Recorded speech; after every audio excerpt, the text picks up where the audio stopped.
Hey, Kelly. Hello. Our bop of an intro. We were discussing it in the meeting, but I was like dancing. How are you? How are you doing? I feel like I haven't seen you in a year and a half. Doing fabulous. I'm super excited today because we have Thinkwell on the show. I have been legitimately waiting for so long for this. I'm so ready. I'm ready to talk to these wonderful people. And hear about all of their fabulous experiences. Oh, yes, I know. Oh my gosh. So jazzed. We have Paige Luke, Jesse Kennedy, and the amazing Cynthia Sharp. Not that Paige and Jesse aren't amazing as well in their own right. Yeah, like completely amazing.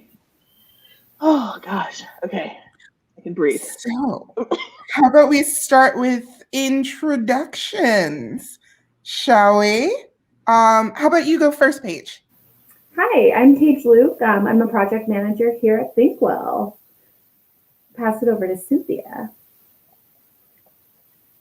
Hey everyone, I'm Cynthia Sharp. I'm Principal Cultural Attractions and Research at Thinkwell.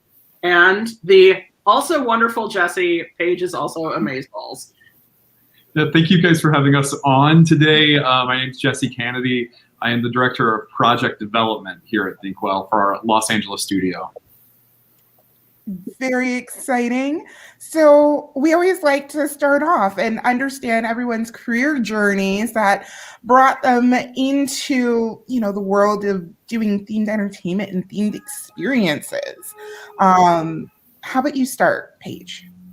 Yeah, so I had a very indirect route to my time here at Thinkwell. I actually started my career when I was 16.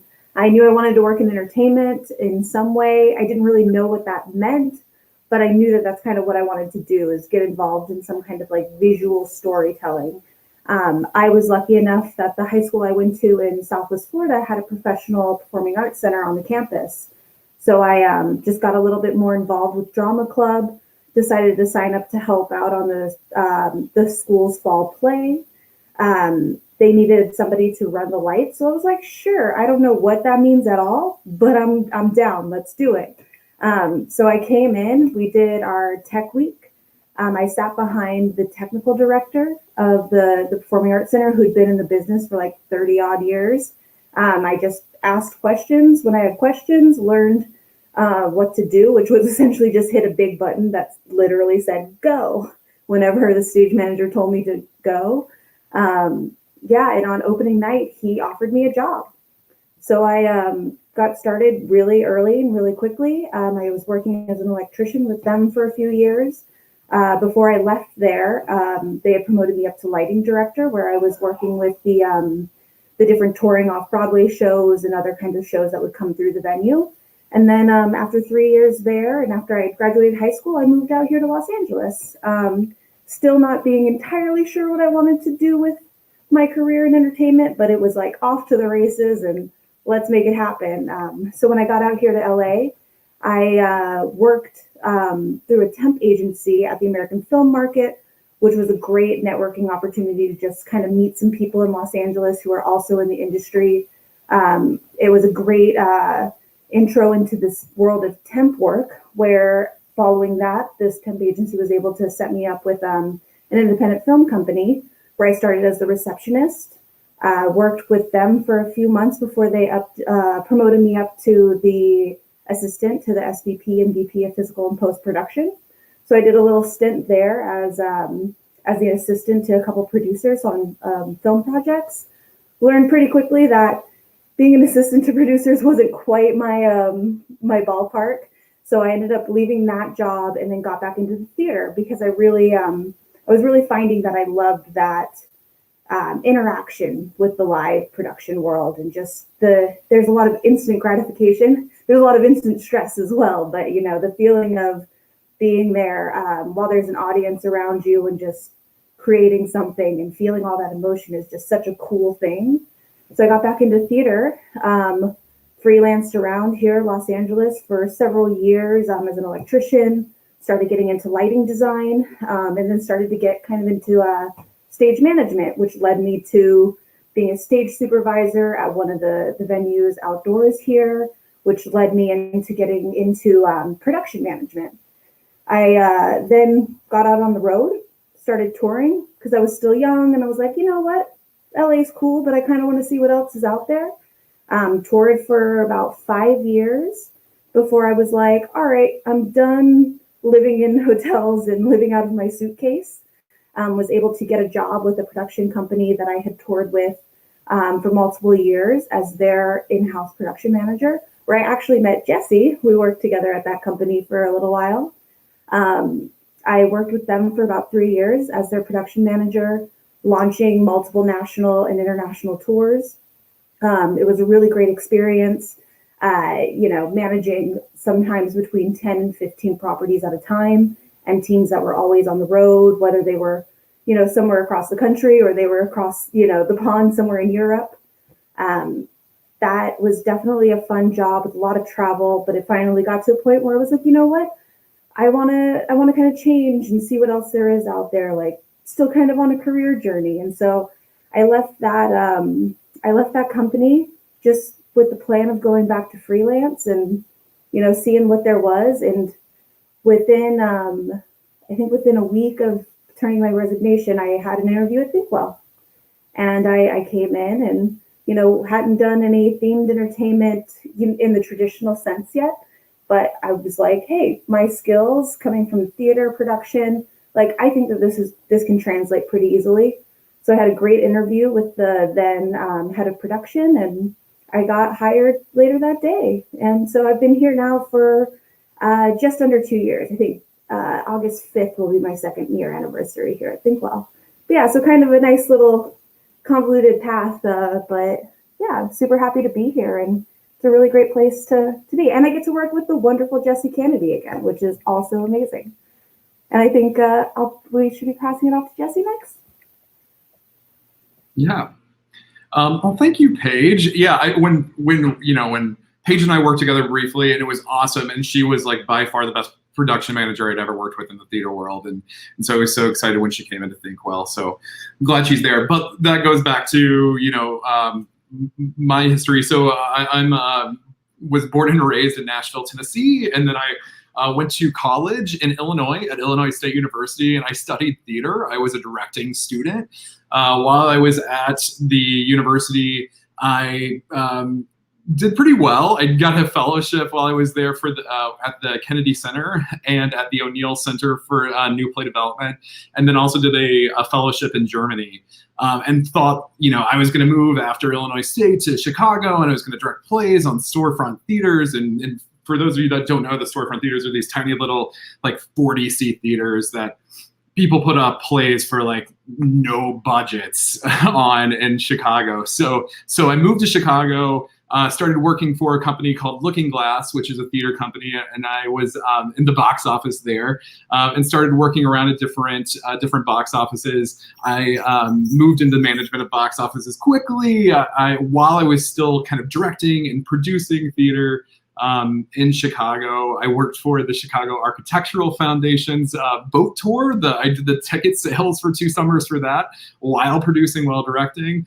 And while I was in Chicago, I ended up meeting a really wonderful creative director at that time, I guess we would just call him a director, Eric Hoff, who is a creative director here at Thinkwell, and where we both worked at a company called Red Tape Theater. I ended up producing a show that Eric directed at the Steppenwolf Garage back in like 2012. And while we were also doing that, I was working as the night operations manager at Second City, which is one of the predominant comedy theaters in the world. I worked for Second City for a long time through a 2015 fire, 3-alarm fire that shut down our stages for like 3.5, 4 months. And then after that, decided that going through a crazy kind of fire experience, that I wanted to move to LA and see kind of what LA had to offer and get away from Chicago. In the last 2 winters I was there were the polar vortex winters, where it got to like negative like 24 or something like that during the time. So I moved out to LA. I worked briefly with Paige at that same company, learning a little bit about booking, and then ended up going back to Second City, where I was the associate director of alumni relations. So reaching out to alumni, making sure they had what they needed, and then also working on development events for the foundation that Second City ran. All the time still producing small theater. I worked as the producing director of the Echo Theater Company, which is an intimate theater. That's what we call it here in LA. It's intimate theater in LA. It's storefront theater in Chicago, and it's off Broadway in New York. So I worked producing some really incredible shows, ending with a play called The Cake by Becca Brunstetter, who was a writer on This Is Us, and starred Deborah Jo Rupp, who is the mom on that 70s show, and it was one of my highlights of my career up until that point. And then I started talking to Eric, who had been worked at Thinkwell for maybe about a year, about kind of what was next. I went and had an interview actually at Thinkwell for a project management position, and met with Tyler Reinhardt, who's our VP of production now. And it was not quite a fit for me, but a couple weeks later, I got a call saying, hey, Tyler really liked you and is interested in having you talk to someone about this other job. So I had a conversation with a really wonderful person named Nicole Garza. Nicole, who is no longer with Thinkwell, but is still very involved with the industry, called me up, and she and I came from the same background. We came from the theater, the producing background. And I said, Nicole, like, I have never been to Disneyland. I have only the last time I went to Disney World, the castle was still like wrapped in a cake facade. So like, I don't think I'm the right person to do this. And she said, okay, themed entertainment's weird. If you hate it, quit after a year, and just try it for a year and see what you feel like, if it's worth it or not. So I came on board as the manager at that time of business development, and really fell in love. I went from never having gone to Disneyland to having an annual pass pretty quickly, which we all do, or somehow do. But it's been a fun transition to go from things that are pretty tiny in the world of producing to what I've been calling to my friends kind of casually $1 billion theater, which is what we, and a lot of times do. And Cynthia? Thanks, Jesse. So when we first got asked to participate in this, I said to Catherine Mitchell, who's our director of marketing, like, okay, can we please pick 3 folks who did not come into themed entertainment from a very traditional path? I wanted folks who did not do the master's program at Carnegie Mellon, no matter how awesome it is, and who weren't rocking CalArts degrees, because I think it's really important for your viewers to know there isn't this, you must have studied under this person, you must have this coursework in your background in order to be in this industry. So hi y'all, like I said earlier, I'm Cynthia Sharp. I'm a geneticist by training. So talk about not having academic background pertinent to $1 billion theater. In high school, I was the person that you love to hate, in a bunch of activities and huge AP course load. I did theater in high school, but it was very secondary to other activities, largely because my high school actively discouraged me from being involved in theater. I wasn't allowed to take theater coursework past my freshman year because they didn't want me damaging my GPA with coursework that wasn't AP oriented. So I'm of that generation where there was a lot of real focus on that kind of thing. So I did set crew and stage crew and prop master and things like that. Things that I didn't have to have acting coursework in order to participate in the theater program at school. And then I went off to college. I went to Williams College out in Massachusetts, where I was a biology major specializing in molecular genetics. Came super close to finishing a double major with biology paired with religion, with a dual concentration in feminist liberation theology and modern Judaic thought. Let me say that those things combined together are wholly unemployable. So I went off to grad school to get my PhD in genetics, and my area of research was focusing on the genetics of complex human disease, where there's a lot of interaction between genes and environment. I was studying asthma, and I was also studying the genetics of spontaneous recurrent miscarriage. And after about 2 years of that, I realized, oh shit, this is not what I want to be doing with the rest of my life. Living in Chicago and being able to take advantage of all of that great storefront theater was fantastic. But by the end of the second year of my PhD, there were 20 people in the world who understood the question I was asking and how I was asking it and the scientific technique to pursue the answers to those questions. And so I went on leave, technically, from the University of Chicago. And conveniently, U of C is in the same neighborhood as the Museum of Science and Industry. It's just the largest science museum in the Western Hemisphere, no big. So I wanted to take a little time and figure out what I was doing. And I started temping at the University of Chicago, but I saw a job posting from the museum. And they were hiring for lecturers, people who could talk science to visitors. And it said, you need to have a master's degree. And I was like, I technically have that because I hit that point in my PhD arc and I applied for it. It turned out that that was code for zone lead for visitor services. And they looked at my resume and they're like, she is going to get bored and quit in under 6 months. It's not worth it. So I got that lovely postcard of thanks so much for your application. You're not right for this job. We will keep your resume on file for 6 months. And I think I am the only person in the history of ever, until Jesse got the call back from Tyler of like, you weren't right for that one, but there's this other job. I actually got a call back from the museum. They were getting in a touring exhibition and they needed to hire an education manager strictly to deal with that exhibit. And I had done a lot of STEM outreach, informal learning work. K through 12 classrooms and college and university, that's formal learning. The kind of education that goes on in after-school programs or museums, things like that, that's informal learning. I had done a lot of informal learning work in college as part of my service as a biology major. So I was able to sort of apply that to the museum world. So I got my foot in the door at MSI that way. That gig ended, but at about the same time, the museum got funding for planning on 2 major permanent exhibitions. One of them conveniently was on genetics. So I got hired as what they call an exhibit developer, which in our parlance is a creative director. And I was at the museum for about 6.5 years in a variety of different roles. I was an exhibit developer. I was a project manager. I moved into temporary and traveling exhibitions where I did concepting and strategy and business planning and things like that. And then my partner got a tenure track position, finished their postdoc, got a tenure track professorship down in the Kansas City area. And I had a choice to make. And the choice was continue working in the museum world specifically, because I could try and get a job at Science City at Union Station here in KC, or hang out my own shingle.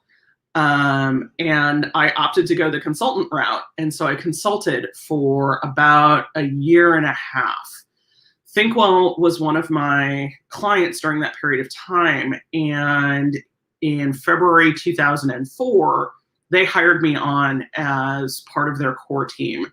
So I'm a total old bee at Thinkwell. My Thinkwell career is almost legal to vote in terms of age. My Thinkwell career is going to have to register for the draft next year.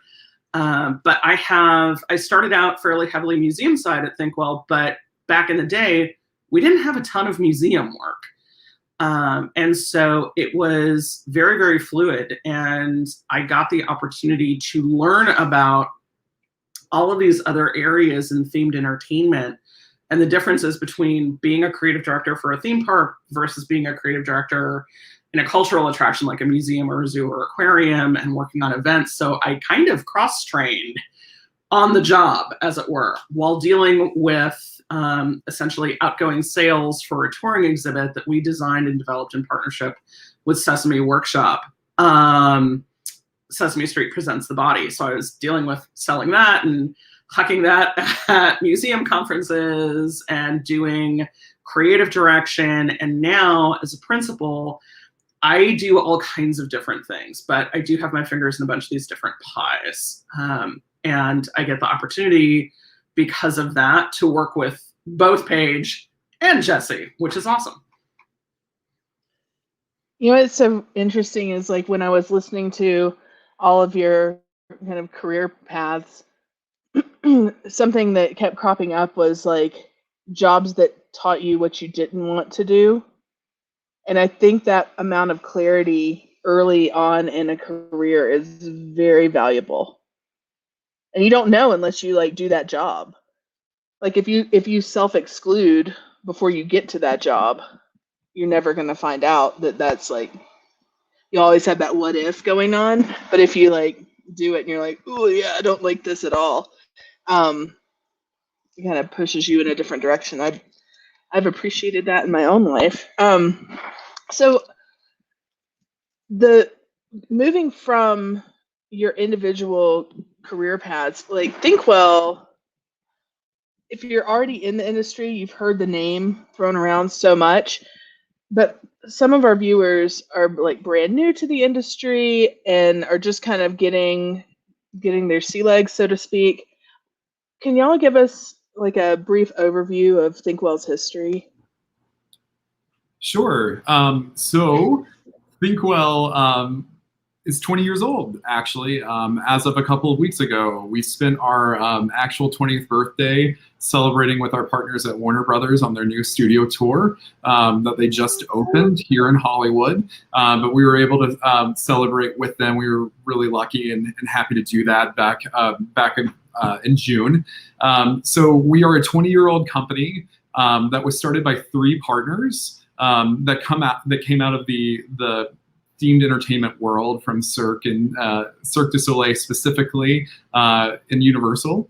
So the team came together and decided that they wanted to do kind of have a boutique company that would do one attraction at a time and have a really small team that just would do one thing and then they move on to another project. And like our partners like to say, they failed at that really quickly and things kind of blew up from there.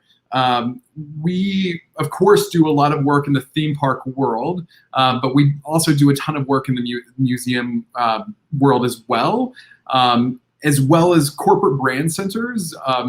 Google's the Redwood City project is one of our favorite projects that we've opened recently. But we really say that what we do is we design experiences that connect people with brands or ideas in the physical world. One of our crowning achievements is Warner Brothers World Abu Dhabi that opened in 2018. It's the world's largest indoor theme park. Half of the space is based on DC Comics. The other half of the space is based on classic Warner Brothers animation. And probably the thing that we're the most well known for is the Making of Harry Potter tour outside of London and Leavesden, UK. Cynthia, what else do you want to add in? That is a great question. I think one of the key things to know about Thinkwell is, we have these amazing, big, headline-grabbing projects like Warner Brothers Abu Dhabi and Harry Potter outside Leavesden, the Google project that Jesse alluded to. And let me just, as an aside, if you want to know sheer terror, it's literally designing things that involve digital interactivity for freaking Google. A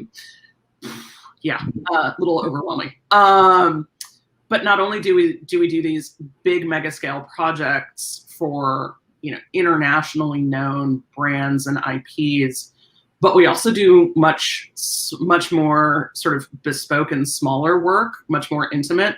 Some of our museum projects have been absolutely tiny. We did a 300 square foot exhibition for kids some time ago. So it really is about connecting people with story in physical spaces and all of the toolkit that goes with doing that. So under our roof, we have this tremendously wide range of disciplines from, the high-tech and cutting-edge interactive design and media and what have you, to some really classically trained theatrical people, and our writers and content developers come from all different kinds of backgrounds, so that we've got the right range for this incredible span of projects.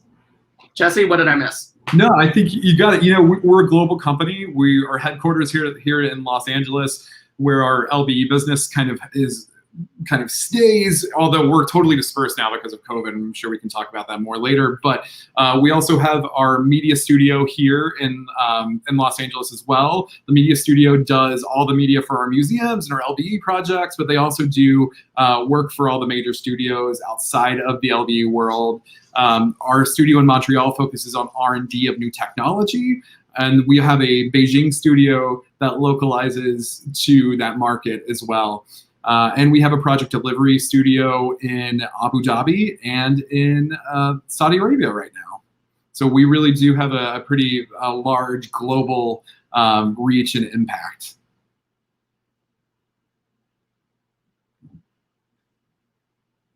My brain is like not able to stand up to all the amazing things you were just talking about. Like I literally kind of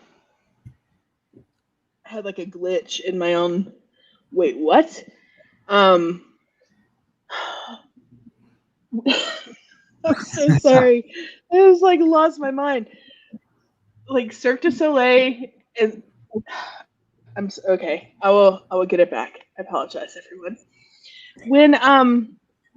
When you guys are, or I really should say y'all. I'm trying to work on the whole you guys thing.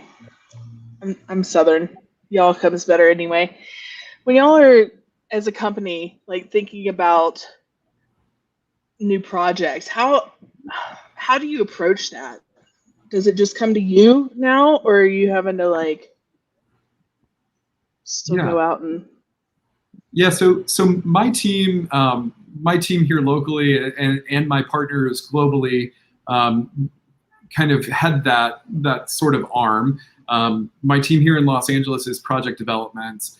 We got away from the term business development a couple years ago because what we really wanted to do is say that we want to help our partners and the folks that come to us with these ideas build something that's successful. We're not interested in just selling our services. We want to make sure that we're the right partner for our partners and that we are the right company to work with them. And if we're not, we're happy to show them somebody else who might be a better fit for the project than we are. Globally, there's 9 of us in project development and business development across the world. So we're a pretty small team if you think about it that way. But a lot of the work that comes in is inbound. So we get people who come to us and say, I have this idea for X, Y, and Z. What can we do with it? And really what my team does and what our teams do in project development and business development across the board, I like to say we're like creating the recipe to give to the project managers to actually bake the thing. And sometimes that's super clean. It's like going to a website and there's an essay in front of it and you got to jump down to the recipe card and you've got all the information and then some that you don't need. And then sometimes it's like scribbled on an index card, right? Like your grandmother has done it. So we're putting together these ingredient lists and the instructions to give to somebody like Paige to like make it happen, right? But for the most part, things come into us now. We chase things that we feel like are important to us, and we also take some chances on some concepts that we own internally as well. But for the most part, people reach out to us and say, I've got this great idea. How can you guys help us make it an even better idea? I think oh my gosh. Sorry. I was just going to laugh a little bit about the recipe thing because, okay. Cynthia, yes. I think one of the other important things is the amount of time that we spend on industry development and talking about best practices and speaking at conferences and writing white papers and things like that, because it really does communicate to potential clients, people who might want to work with us as employees or freelancers, what have you, it really does communicate our perspective and our ethos and a bit of our culture, which helps folks understand, oh, this, like, not only is this a company that does this kind of work, and I need that kind of work, and this is somebody who understands that, but also, and I kind of groove on their approach to it. So that is a big part of our, or at least it's part of our project development strategy. And also, with the whole cavalcade of places we've been and connections we've made over the years, the network is important. It's not necessarily important in the way that folks newer to the industry think of it, but the relationships I built as a bright-eyed, bushy-tailed 24-year-old, relatively new to the industry, those are relationships I still have today. And those are folks who are now occupying positions at companies where they are in the market to work with a company like ours, or they do work at a company that we would tend to partner up with, or we would need their expertise or their specialty. So maintaining those relationships long-term is also really important, not just for project development, but also for project execution.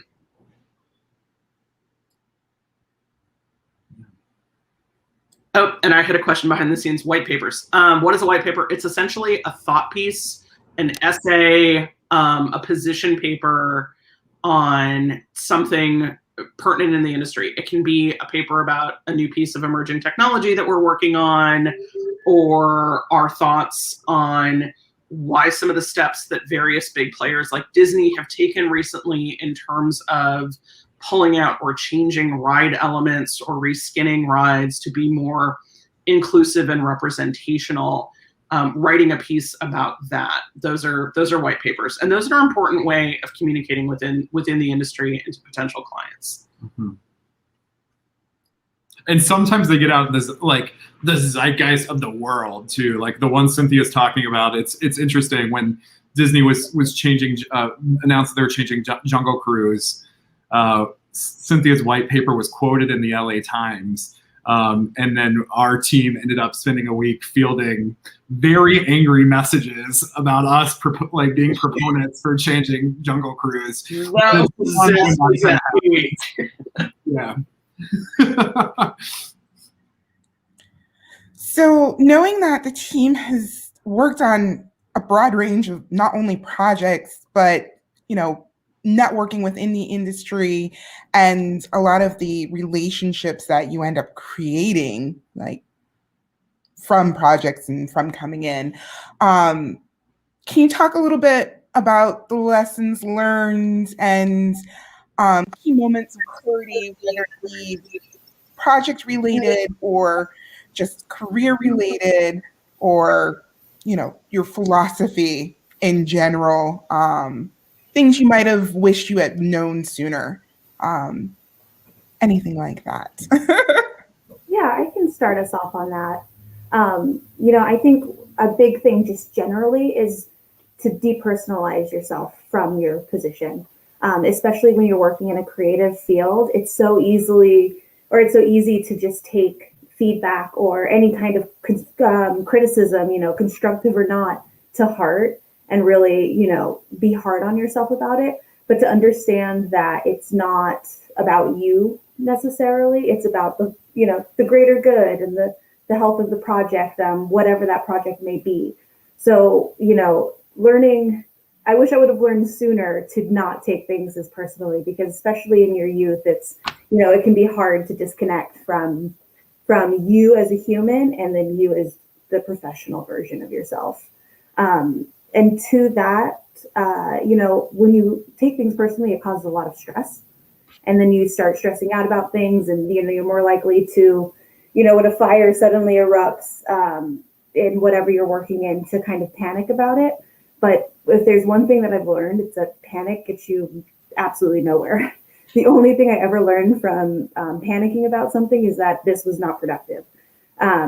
So I kind of, back in my theater days, there was a point I think it was when I started touring, because when you're touring with one-offs where it's, you load in that morning at 6 a.m., your show's at like 8 p.m., and then you load out that night, and then you're back on the bus and you go to the next town. Like, there's no time at all to be panicking or freaking out about anything. So I got to a point where I was like, you know what? The show's at 8. It's going to happen. There's no point in freaking out about this. Here's the problem. Let's find the solution. The solution's not always going to be the same. There's not definitive rules on how you solve problems, but there's always some kind of guideline that you can follow. And, as you get more experience, you're able to, to hopefully be able to kind of anticipate what those problems might be before they arise, so that you're a little bit more prepared to lead your team, particularly when you're in a managerial position. But yeah, once I hit that point in my career where I was like, you know what, show's at 8. What's the problem? Let's go fix it. It was a total game changer for me. Like, my whole outlook in my personal life even changed, but it made me such a stronger manager, a stronger partner, and a stronger advocate for the people that I was working for, or who were working for me. And now, that's kind of a little bit more of a, shows at 8 is a little bit more specific to theater, or when you are doing a live production. But I do find that it translates right into what we're doing here. It's just, instead of the show at 8 tonight, the show's in 8 weeks from now, and our audience is the client. So yeah, don't take things too personally, and don't stress about it. Every problem is solvable in some way, and stressing is just going to stress you out, and nothing productive is ever going to happen with that kind of mentality.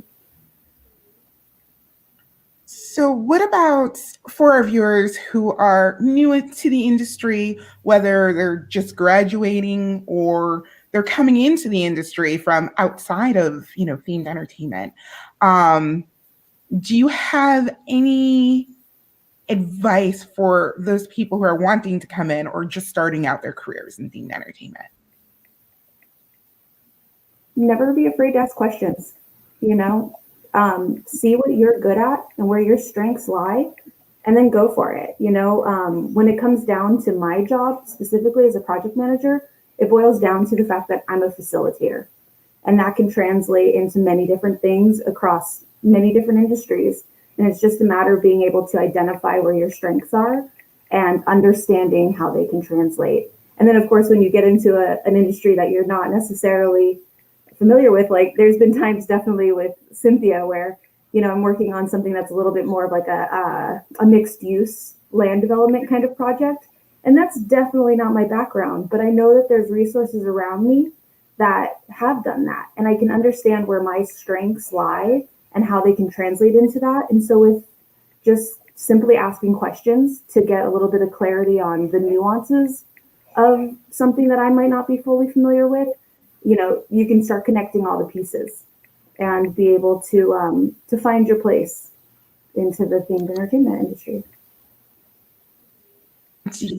I think that, like, just to add on a little bit too, is there's so many great resources through like the TEA, and I think that as long as you already know what this industry is, like, coming into it, I had no idea what the TEA, but if you are already here, the words themed entertainment, use the resources that TEA and like organizations like that provide. And I think that attend those virtual events, watch all of those case studies that they have online that are just like, so like just a wealth of knowledge, and like let that guide you to other people who are like starting into this world too. I think it's not just about meeting people who are already established. It's about meeting people who are also where you are. And I, like the great group of people who a couple of years ago that started the job board emails, Dave Hall, who started the job emails, that it's amazing, right? Like, and find those people, the people who are putting in that like extra work to help people, right? So that's what I would say, is use those resources, network, and find not just people who are super experienced, but people who are, where you are too. Yeah, big kudos to Dave Hall and Bryn Gellerman, keeping up with the job postings, and others, because I know that there are others helping out. It's amazing. It's so great. Yeah. Super amazing. Jesse, do you want to tackle the question about lessons learned and what you wish you'd known sooner? and then I'll pipe in on both of them, or do you want to tag team? I mean, yeah, if you want to go, I think for me, every project's different, and you have to just understand that. Like, when you try to shoehorn one project into the model of a second project, you're going to fail. Like, nothing is exactly the same. Everything is totally, totally, totally different. And the goal with every project is to build something that is successful. And at the end of the day, what we're building for people are businesses. And so we need them to last as long as possible, or as long as they're intended to last, right? So for me, I think the big lesson learned is there's no like one size fits all solution. It's all about like coming into something new and saying, what is this today? Okay, I'm gonna try and remember what all the questions were and like rip through them. Philosophy. My philosophy transcends Thinkwell, but I certainly bring it to Thinkwell. And I can feel our marketing director die inside with what I'm about to say. And Catherine, I'm super, super sorry. But don't be Will Wheaton's #1 rule of the internet. Don't be a jerk, but uses a much stronger term than that. Ultimately, what we're doing, it's business, but business involves people. And you will encounter thousands and thousands and thousands of people over the course of your working career.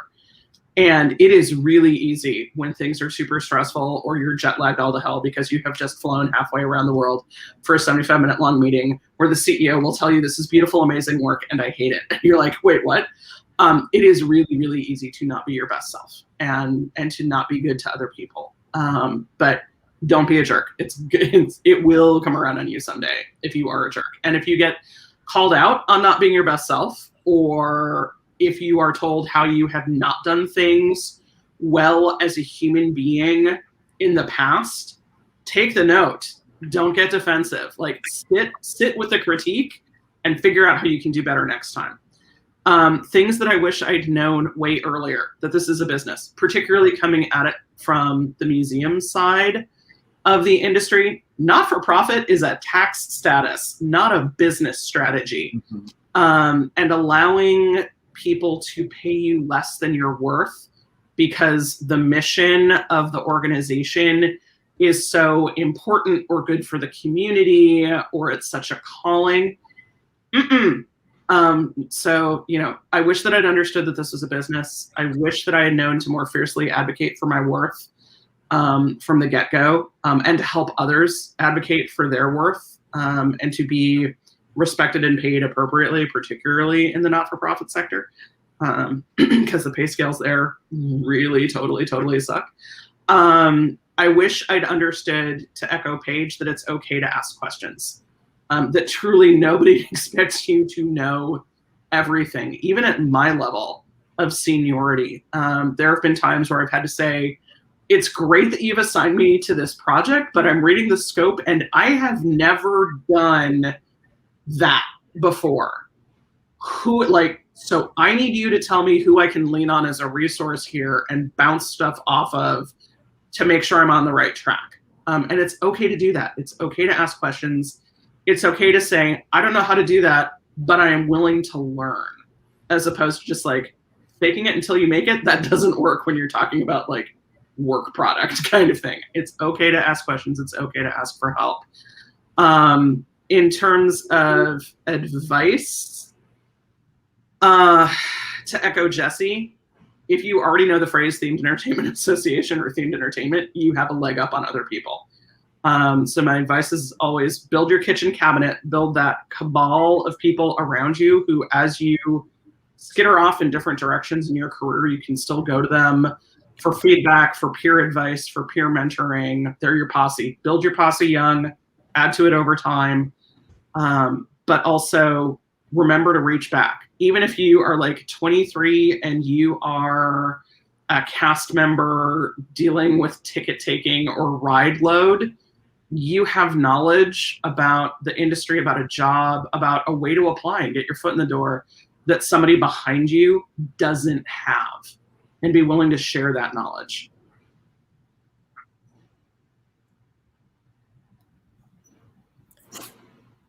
Those are some of I just- the wisest words from all three of you guys. Seriously. So let's see here. Like, I hope people are taking notes during that, honestly. So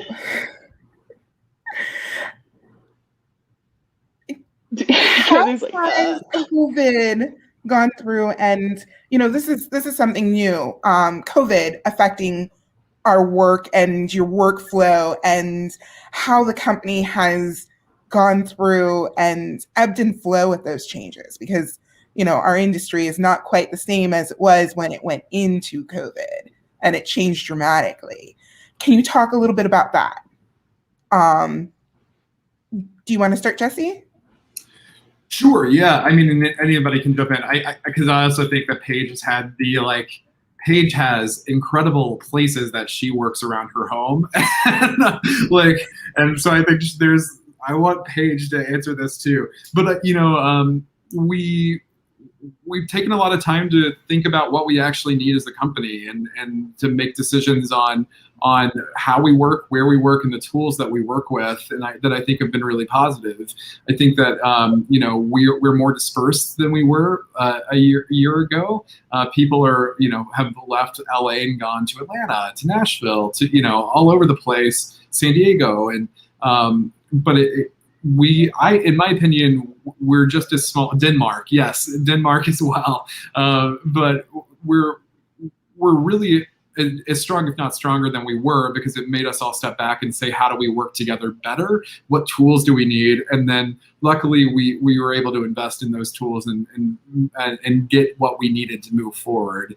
But it's totally different working from home, although Cynthia's been doing it for long enough that she was able to kind of help us all understand how that worked best for her in the years that she's been doing it too. I gotta admit, I had a little bit of schadenfreude about 3 weeks into everybody out of the pool, work from home, as wave after wave of people would start pinging me going, how have you done this for 17 years? I am losing my mind. Welcome to my world, y'all. Yes, telecommuting can well and truly suck. It's well known in the industry that we had to let people go. We got smaller, and that sucked and it hurt. Prior to that, though, we had something of an advantage in that we have a Beijing office, and they had to shut down. And so Hosukai's great wave coming at us, we saw it coming. And so we were able to say, okay, if you would be more comfortable working from home, talk to your manager, we can make that happen. And so we actually had a really significant percentage of our workforce take advantage of that before we had to pull the ripcord and say, everybody out of the pool. And we made that call before it was mandatory from LA. And so we were able to be a little bit more intentional in that transition, which was great. But I think coming through that, we, as Jesse said, we really took the time to take a step back. And in a way, this was round 2 for us, because we're old enough. We lived through the 2008 economic crisis. And we did this period of self-reflection and how do we want to change the company and what do we want to look like going forward, after that, referred to as Thinkwell 2.0.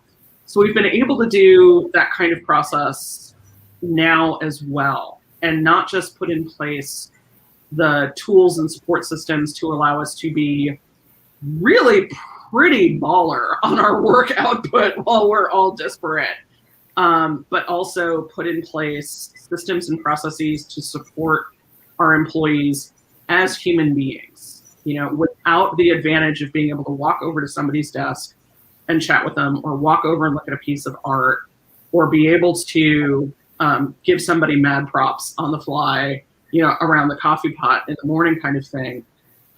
Work with some new systems and some new processes to help us with giving each other feedback, to help us with being more intentional in how we manage career and how we manage talent and how we manage people having access to growth opportunities. And it's been really good. It's been hard, I won't lie.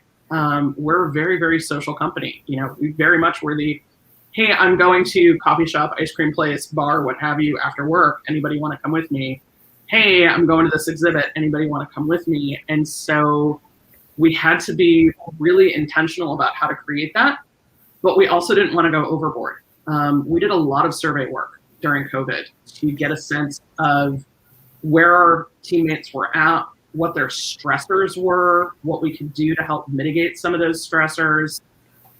And in a way, although we don't talk about it in these terms, we, in some really important regards, shifted to a very trauma-informed management style of acknowledging that we had teammates who it's like, your kids are home with you and you have to deal with school. So let's, you do you. We're not going to mandate that you're chained to a Zoom window from 9 to 6.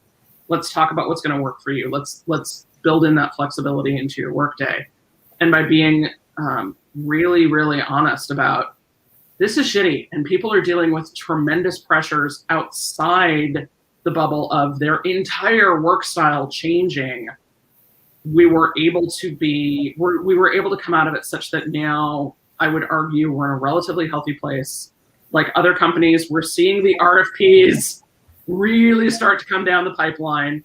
Like every other company, it is really a dynamic and fluid situation. So check our job posting board like every week. Our Montreal office is hiring like crazy, but we're in a position that we can actually take advantage of those new opportunities coming down the pipeline. RFP, request for proposal. Hey, I want to make this thing. Bid on it. Bid on doing the work to make this thing. So in that same vein for COVID, are there any trends that you guys are excited about? How do you think that's impacted, themed entertainment as a whole, or even just like visiting a theme park or even, a museum or anything like that? And like, where do you see that future going? I just always like hearing people's thoughts and feelings about that. Anyone? I mean, I know that this has been said, this is not anything new, but people keep talking about the Roaring 20s, right? Like in what happened in the 1920s, it's going to happen. I went to a couple weeks ago the Pasadena Rose Bowl flea market, and they were at capacity to get into a flea market, on a Sunday afternoon. People are hungry for things they can go out to do. And I think that this year of us not being able to do things is going to really put up a really good decade of hunger, of people wanting to do things that are super interesting, new, different. And I think that's, we're seeing that in the projects that are coming into us now too, is that there's some innovation from the people who are putting money behind these things. And I think there's a hunger from the audiences and from people who want these sort of events. And right, I hope that the end of the 20s isn't like the end of the 1920s too. We really, and we can, but I think it's the same hunger for social experiences that we saw then, for sure. I can hop in, or Paige, did you have thoughts? No, I think your thoughts are going to be way more well informed than mine. I did not stay at a Holiday Inn Express last night, and I still need my second cup of coffee. I think particularly Museum World, because I tend to have that perspective. We saw a number of institutions really use this time period to push the boundaries of what a museum means, to bring exhibitions out into the community, to push digital, to look at what they have, particularly those museums that have significant outdoor space, and ask some really hard questions. And I don't mean hard questions about COVID. I mean hard questions about inclusion and accessibility and welcome and social justice. And institutions like the Philbrook Museum of Art in Oklahoma, which has these massive, beautiful grounds, in addition to the physical building of the art museum itself, they did this really critical look at their exterior spaces and asked themselves, how are we excluding people from these spaces? What does the signage say in terms of welcome or behavior expectations? What does the lack of picnic tables say to people? And they really dug in and started doing racial justice work in the context of their building, of their grounds, of their experience. And I'm hopeful that we are going to see institutions, whether they're museums or for-profit places, keep pushing on that side as well. A lot, like, as there is this wildly increased hunger for experiences and doing stuff, continuing to push the needle on how can they make it accessible, how can they make it inclusive. The saying in the disability advocacy community is that things that folks had been asking for years in terms of accommodations, and we're always told it's too hard, it's too expensive, it's too hard. Suddenly overnight we had in place in spaces and workplaces and things like that.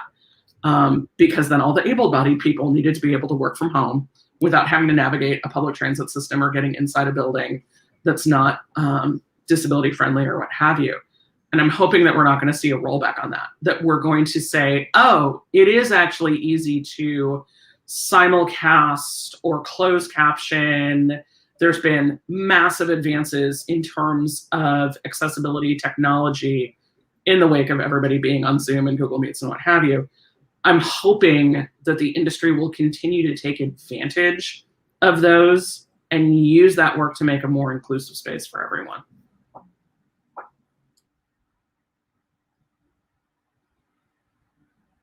Name of the museum, the Philbrook, Philbrook, Museum of Art in Tulsa, Oklahoma. That's some serious food for thought. I mean, especially when you start considering and looking into how we've been trying to make attractions far more accessible for a broader range of bodies to be able to even just go through an experience. And that is a very big highlight coming out of COVID.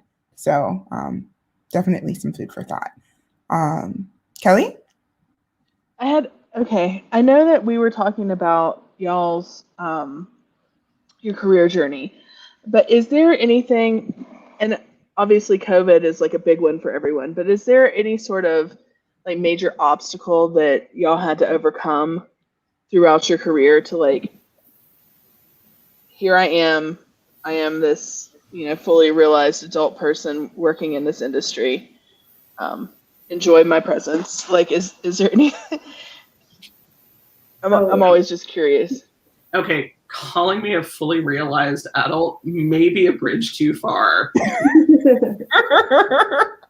Just put that out there. Paige or Jesse, y'all want to weigh in first? Because I just totally went off about like, inclusion and social justice for 4 minutes. Paige, did we lose Paige for a second? Paige has. Go ahead. I think, when she comes back, because I think she'll have really good things to say.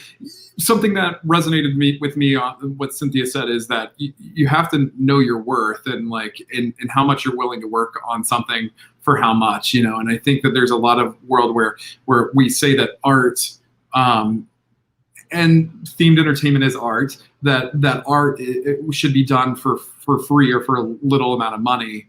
But I think that for me, there was a long journey to understanding that people still deserve to make a living wage in what they do. And luckily I've ended up at a place that believes that too. But I think that you have to know your worth, and you have to know that you shouldn't live in poverty or under your means to do art. You can have both of those things. so I really liked what Cynthia said earlier about the nonprofit world, because I come from the nonprofit world, so I get that like very, very deeply. So in the roll with the punches category, how you can tell Paige is on the road forever. Her power just went out. Can you guys hear me? I can't hear you. Oh no. Okay. Just jumping into the question. I can't hear you guys. So sorry. One of the joys of living in Los Angeles in the summer is that we have rolling blackouts, and that apparently has decided to hit my neighborhood right at this moment. So great timing. But one of the biggest obstacles that I think I had to overcome, especially when I was a little younger in my career, working in the theater world and going in more of technical positions. And, especially when I got on the road and I was stage manager, I'm walking into these big venues all over the country, and people, they're skeptical of when they see this young woman walking through the door who is supposed to be leading this team, and not only leading their team who's coming in the door with them, but also leading the team that's on the ground already locally. There was a lot of inherent sexism that I definitely was challenged with early on. And again, it was one of those things where learning to not take it too personally, even when that was very, very challenging to do, helped me be able to get through that. Because, as much as it sucked to have to prove myself, day in and day out on the road, it was just kind of a reality, unfortunately. Especially like I had said earlier, where you're loading in at 6 a.m. and doing the show, and then you're loading out later that night, and like you may or may not ever see these people again. So it was finding the way to still be able to talk to people and communicate effectively with people who right off the bat didn't even want to give you the time of day.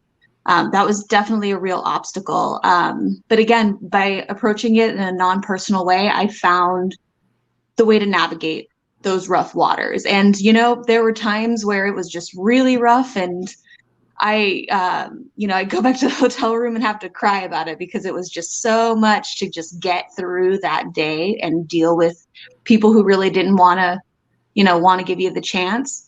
But by not giving up and not letting that stop you has helped me to be able to get where I am. But yeah, definitely a big obstacle I had to deal with early on. So like Paige, sexism, always a joy to deal with. And in a way, science and being in academic science was great preparation for dealing with sexism in themed entertainment, because if you think it's toxic in themed entertainment, I have a different career field for you. I personally told a Nobel laureate to his face that he was a misogynist asshole and morally bankrupt. That was a great day in my science career. So, the sexism was always there, but in terms of obstacle, this is less a systemic impediment and more I had to figure out my own path. I am of the generation of women who were told consistently, you can have it all. You can have family and a high-powered career, and you can excel at all of it. And the reality is, no, you're not going to excel at all of it at every single point in time. In a day, in a week, in a month, even in a year. And so I had to figure out for myself how I was going to balance work and family, particularly mothering. My partner, when we had our kid, had a particularly old school, patriarchal, misogynistic boss. And so all of the childcare burden fell to me, kind of thing. My partner had zero flexibility at their job to be home or be present during, like, somebody needs to take the kid to the doctor. No, it was going to be me. Somebody needs to go do school registration. It's going to be me. I had to figure out that balance of work life and family life and mothering, but also not losing myself in the process. And to go back to something that Paige brought up earlier, also realizing that the job is not who I am. And being a mother is not who I am. Those are not the totality of me as a person. So again, that wasn't so much a systemic obstacle as this is not exactly an industry where it's easy to be a parent or a caregiver or even partnered. Because like the period at the back third of 2019, where I had 12 business trips in 17 weeks, that was rough on my partner. That was stupendously hard on him. And so, this is the way that we work and what our projects are and the demands it puts on you as a human. That can be an obstacle, but it's not like I can't advance. It's how can I be the person that I want to be while still doing what I want to do?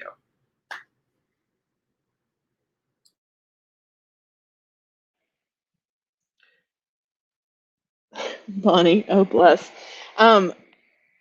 So individually, not necessarily, Jeremy, not speaking necessarily for Thinkwell, even though y'all are on as a day in life at Thinkwell. What are some things that generally like excite you about starting a project where you're just like, heck yes? This is going to sound funny. Or is that just but what kind of challenges are going to come up? It's always exciting to, as Jesse had said, no two projects are the same. You can't fit into the box. So what challenges are we going to be faced with, and how are we going to overcome them is always kind of an exciting thing for me. And then of course, when we're in the middle of it, we've got a challenge and we're trying to figure out, sometimes I'm like, what was wrong with me when I was excited about this? But you always get through it, and you learn so much from being faced with the different kinds of challenges that come out of working on new projects. I love when we get one that's like totally out of left field, and like, we get some really incredible theme park projects or some incredible museum projects that we like love, but then sometimes we just like something comes up and we're like, I've never thought about that before.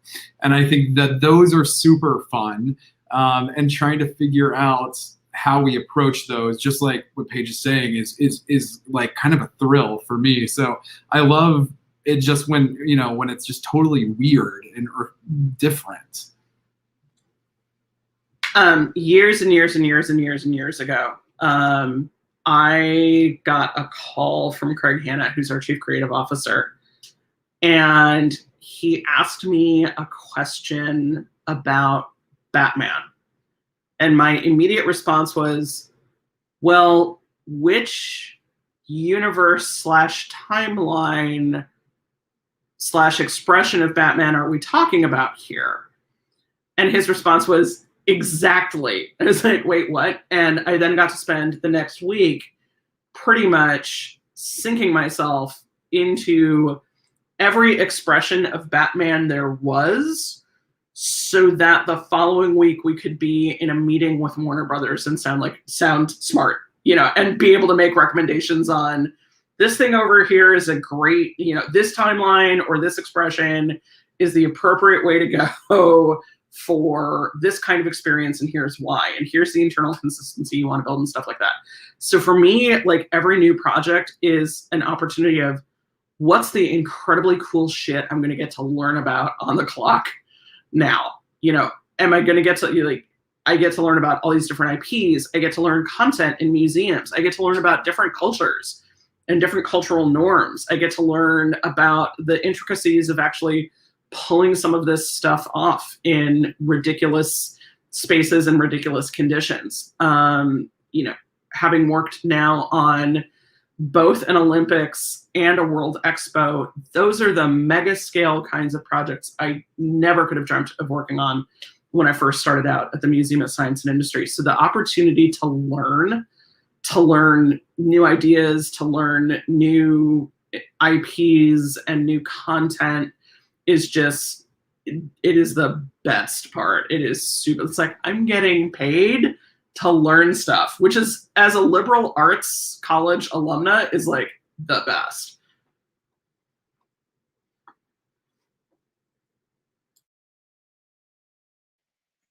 So I could legitimately ask you guys questions and like hear you talk about your experiences for days.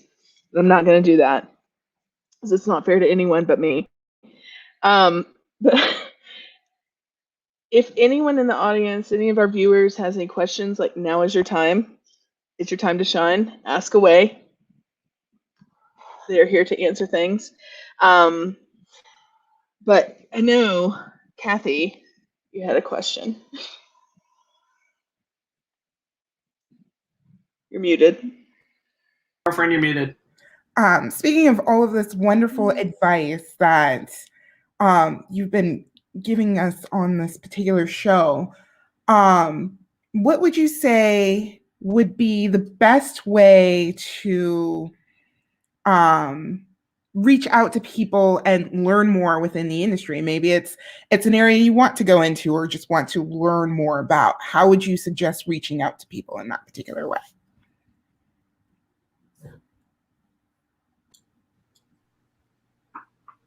Ooh. Who wants to go first? Yeah, go for it. I feel like I answered this a little bit with when I talked about the TEA stuff. But Cynthia, do you have specific? Yeah. I think the applications may have actually closed by now, but if you're in school or early career, put a note in your calendar to apply to be an IAPA show ambassador next year. They do show ambassadors at all 3 shows now. So no matter where you are in the world, that is a great opportunity. Take advantage of the TEA and Next Gen. If you're in college or university right now, look and see if your college or university has a TEA university club, and join that. It's a great way to get exposure. Rewinding. So IAPA, the let's see if I can get it right. International Attractions and Amusement Park Association. There we go. It is the giant, killer, huge org umbrella for theme parks, amusement parks, museums, zoos, aquariums, family entertainment centers, haunts, other kinds of attractions, that weird mini golf course that advertises off the side of I-70 as you're zipping across the country, and everything in between. They do 3 shows a year. One is in IAPA Asia, IAPA Europe, and the IAPA show that is the entire week, the week before Thanksgiving week in Orlando. I think they've got a contract signed to be in Orlando for like the next 400 years.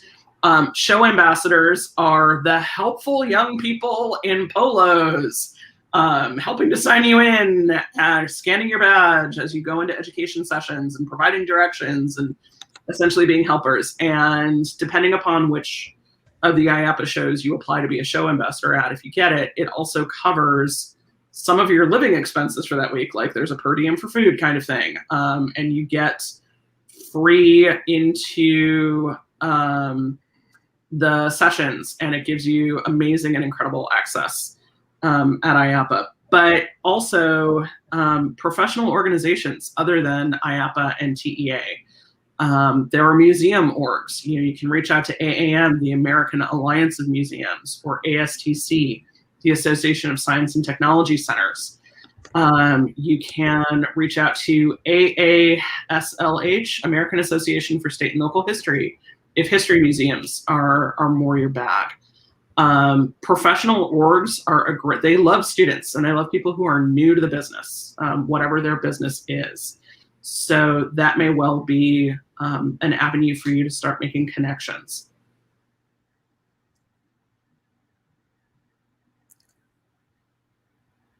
Sounds great. And you were talking about IAPA at one particular point. I think Bonnie was asking for your IAPA. any IAPA hacks you may have.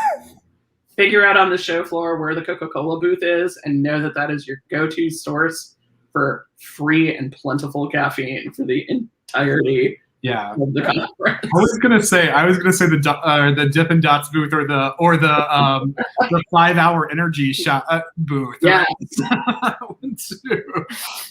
Beaver tails. It's so overwhelming. That experience is so overwhelming. Like several years in, it's just like still every time you walk on that floor, it's overwhelming. So I think it's just like lean into it, grab is it an otter tail? What are those like fried donut things? The beaver tails from Beaver Canada. Not an otter tail, Jesse. I know. But I mean, it's just too much. Like, and I don't even know if there are hacks to it. Are there hacks? Bring business cards. Bring all business cards. I think possibly one of the biggest pieces of advice that I can give, like it's a two-sided coin of advice. If you are newer into the industry, junior, you're finishing up schooling, or you've just finished kind of thing, please realize that we're all there to do business. Mm-hmm. And Jesse can attest to this. My schedule card looks like a box of Crayolas barfed all over it. And I'm usually triple booked at any one moment in time. If you see me walking, I am walking with purpose to somewhere that I'm inevitably like 15 minutes late for. So please extend me grace. I would love to meet you. I would love to help you, but I just may not have time at that moment in time. So please respect my time and just how overwhelmed I am. But the flip side of that is, if there's anybody watching this who is, later in early career phase or mid-career or senior career like I am, go into your calendar like as soon as you start making your schedule for IAPA and put in a couple of 15-minute blocks to protect them, so that you do have some 15 minutes here and there to grab coffee with somebody new to the industry who you've just met. To take the time to follow up with someone who comes up to you after a session and starts talking, so that you can use that time intentionally to mentor and coach the next generation. Yeah. Also, you don't have to have the conversations in that moment. Like, grab somebody's card and email them and have a call later on. That's still success. Even if you don't have that conversation there, as long as you just meet the person, you can have that conversation later, and that's still success. It's not all about that moment, I think. I'm seeing a couple of questions. Oops, sorry, Paige, did you I was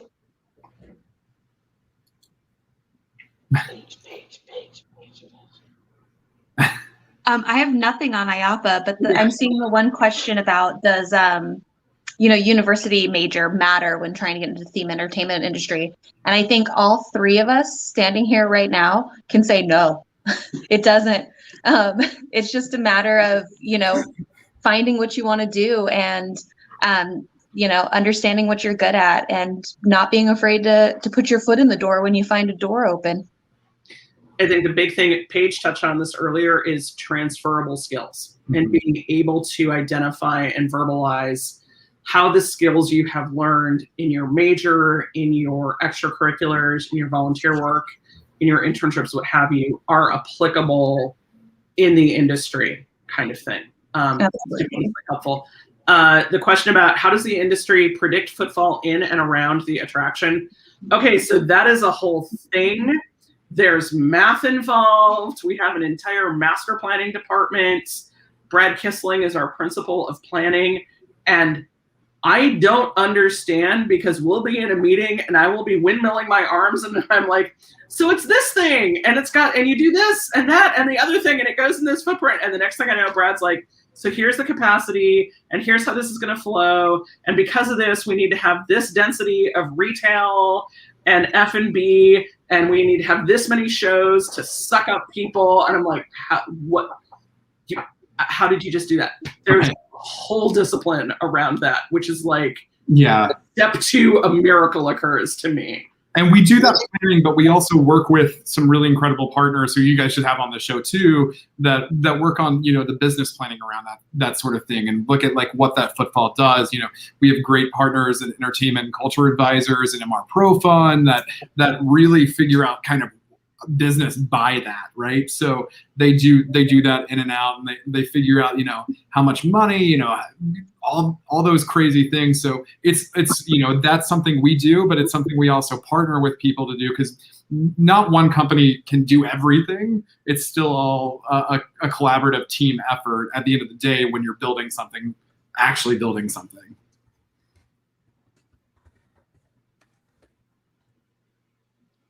Oh my gosh.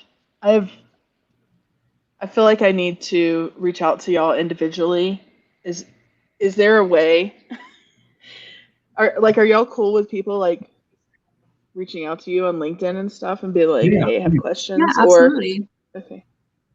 Yeah. I'm dreadful and awful at That's gonna be me. I'll get the notifications on LinkedIn and I'm like, I'm gonna deal with that later. And then like a week passes. So if you ping me on LinkedIn and you don't hear back from me immediately, I apologize. I'm packing up my teenager and hauling them halfway across the country to college in like 39 days. So life is like a tragicomic shit show here right now. And I will get back to you eventually. One more quick thing. If anyone has dogs near them, I would love to see. Going back to the COVID question, this is one of the best things is all the Thinkwellians who've gotten to virtually meet everybody else's boys and girls. It's walk time. Oh So little foster dog here with me today. So good boy. Oh my god. So sweet. Thanks, Steve Park Judy. Y'all have been amazing. I can't thank you enough for the wisdom, the just general life history, and the journey that you've taken us on through all of your individual paths into this industry. It's been helpful for me, and I know it's going to be helpful for all of our viewers. So I appreciate it so much. Thank you. Thank you for having us. Yeah. Fun. I'm sorry the power went out suddenly, right when I was about to answer a question. But this is just part of that being flexible and problem solving. Problem solving on your feet. Such right? a trooper. Yeah. Oh my gosh. Adapt, overcome. Thank you so much. Thank you so much. Thank you. We will talk to you all soon. Thank you. Perfect. Have a good one. Bye.